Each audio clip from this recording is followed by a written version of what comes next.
So welcome back to another video and इस video में हम बात करेंगे थॉर फ्रेंचाइज की फोर्थ इंस्टॉलमेंट यानी कि थॉर लव एंड थंडर के main villain god the god butcher के बारे में एंड कि आखिर ये महापुरुष है कौन जिन्होंने थॉर को कुत्ते की तरह मारा था मार्वल कॉमिक्स में। तो वीडियो को एंड तक देखना, अच्छा लगे तो लाइक कर देना, चैनल पे नए हो तो सब्सक्राइब कर देना। तो हे गाइस, मैं हूँ ओम और आप देख रहे हैं कॉमिक डायमेंशन। तो चलिए प्रारंभ करते हैं।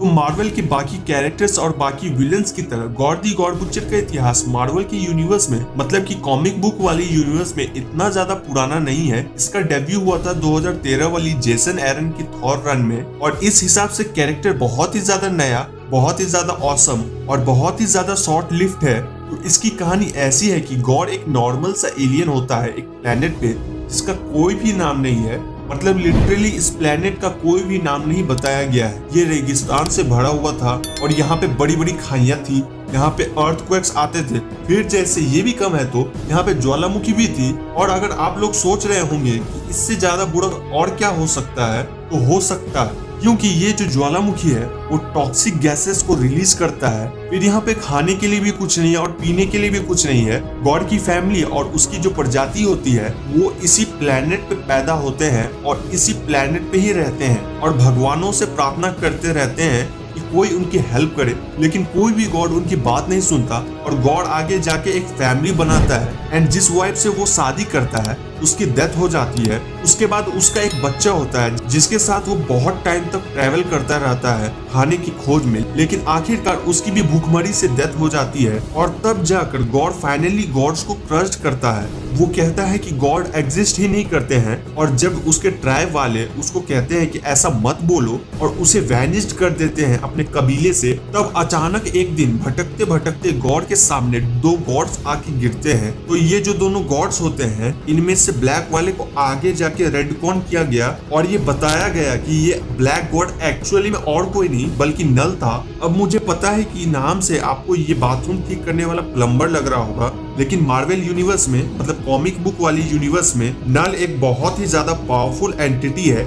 ये वेनम, कार्नेज और जितने भी सिम्बियोट्स हैं उनका गॉड है, मतलब ये सबसे पहला सिम्बियोट होता है और ये पूरी डार्कनेस में पूरे यूनिवर्स पे रूल करता है। अब इसके बारे में हम किसी और वीडियो में डिस्कस करेंगे, लेकिन फिलहाल के लिए ये समझ लीजिए कि नल वहाँ पे एक गॉड से लड़ते लड़ते आ गिरता है और उसका जो मेन वेपन ऑल ब्लैक नेक्रोसवर्ड है वो जाकर गॉड को मिल जाती है।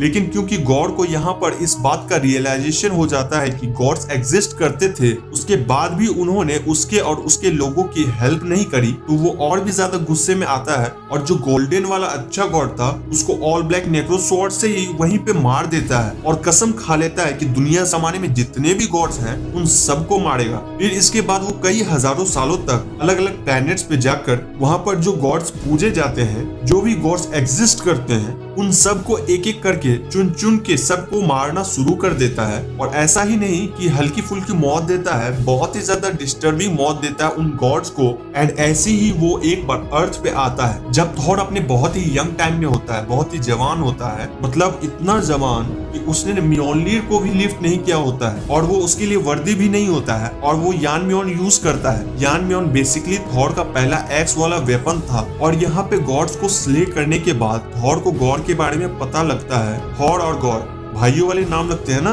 लेकिन इनकी दोस्ती भाइयों वाली किसी भी एंगल से नहीं है, क्योंकि थॉर को जैसे ही पता लगता है गॉड के बारे में वो तुरंत ही उसको ढूंढ निकालता है और फिर इन दोनों के बीच भयंकर फाइट होती है जिसमें गॉड ऑलमोस्ट थॉर को हरा ही देता है। तब थॉर लाइटनिंग को समन करता है और उस अटैक की वजह से दोनों एक दूसरे से दूर चले जाते हैं। फिर गॉड थॉर को पकड़ के ले जाता है और गुफा में टांग देता है, वो भी उल्टा टॉर्चर करता है और पूछता है कि एसगार्ड किधर है, बता जल्दी। तो थॉर उनको नहीं बताता। फिर वहाँ पे जो इंसान होते हैं वो गॉड पे अटैक कर देते हैं और उसके बाद थॉर को मौका मिल जाता है अपने यान म्योन का यूज करके गॉड का हाथ काटने का। अब थॉर को लगता है कि गॉड की डेथ हो चुकी है तो वो उसको वहीं पे छोड़ के निकल जाता है, लेकिन गॉड के पास ऑल ब्लैक नेक्रोसवर्ड थी तो वो इतनी आसानी से मरने वाला नहीं था। तो गॉड भी ये बात समझ जाता है कि मैं अभी थॉर को हराने के लिए पावरफुल नहीं हूँ और जिस प्लानिंग से मैं काम कर रहा हूँ ऐसे तो मेरे को कई लाखों साल लग जाएंगे सारी गॉड्स को मारने में। तो वो एक मास्टर प्लान बनाता है। वो क्या करता है कि क्रोनोस नाम की एक जगह पे अटैक करता है। मतलब वो एक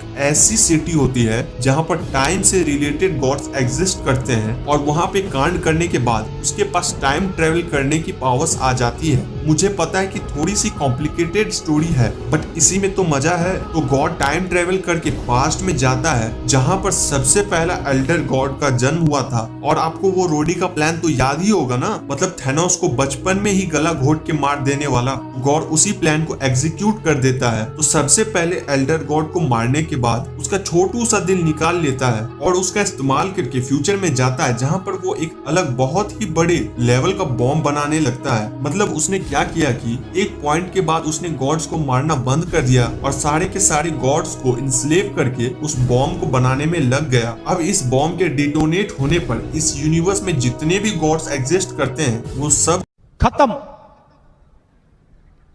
bye bye, tata, good bye, गया।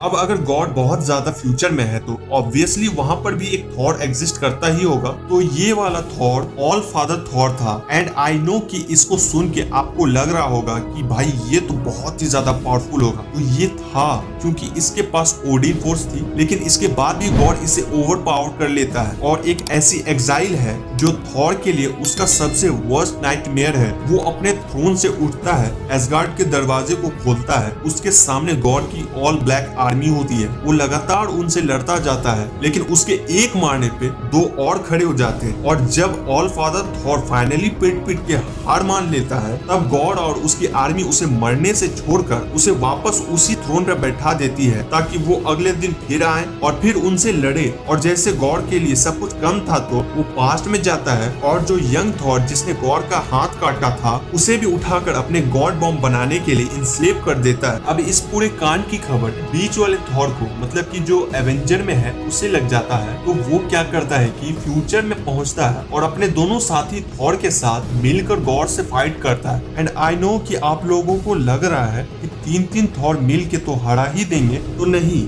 गॉड क्या करता है कि वो जितने भी गॉड्स को ओवर द टाइम मारता जाता है उन सब के पावर्स को एब्जॉर्ब करने लगता है और इस वजह से वो बहुत ही ज्यादा पावरफुल हो जाता है। तो इन सब थॉर्स के लिए भी हराना पॉसिबल नहीं हो पाता है। लेकिन गॉड ने एक गलती कर दी थी, उसने ऑल ब्लैक का इस्तेमाल करके अपनी वाइफ और अपने बेटे का कंसिस्टेंस को भी क्रिएट कर दिया था। मतलब वो उसके लिए एग्जिस्ट करते थे। तो जब वो दोनों गॉड को ऐसे हालत में देखते हैं तो उसे कहते हैं कि तुम तो वही चीज बन गए जिससे तुम सबसे ज्यादा नफरत करते थे, मतलब तुम खुद ही गॉड ऑफ हिपोक्रेसी हो। और ये सुनकर गॉड बहुत ही ज्यादा वीक हो जाता है। एंड इसी मौके का फायदा उठाकर जो हमारा एवेंजर वाला थॉर है, मतलब बीच वाला थॉर, वो गॉड पे अटैक करता है और एक ही अटैक में उसकी ऑल ब्लैक नेक्रो स्वॉर्ड और दो म्यूलिर उठा लेता है और उससे स्लैम करके गॉड को पूरी तरह से मार देता है। अब जैसा आप सबको पता है कि कॉमिक बुक्स में कोई भी इंसान कभी भी मरता नहीं है, तो अभी जेसन एरन का जो रिसेंट रन था उसमें उन्होंने फिर से गॉड को रिवाइव किया। मतलब वो काफी फ्यूचर की कहानी थी और मैं बहुत ज्यादा डिटेल में बताकर आपका टाइम वेस्ट नहीं करना चाहूंगा। मुद्दे की बात यह है कि आज से कई लाखों साल आगे पूरी दुनिया खत्म हो चुकी है।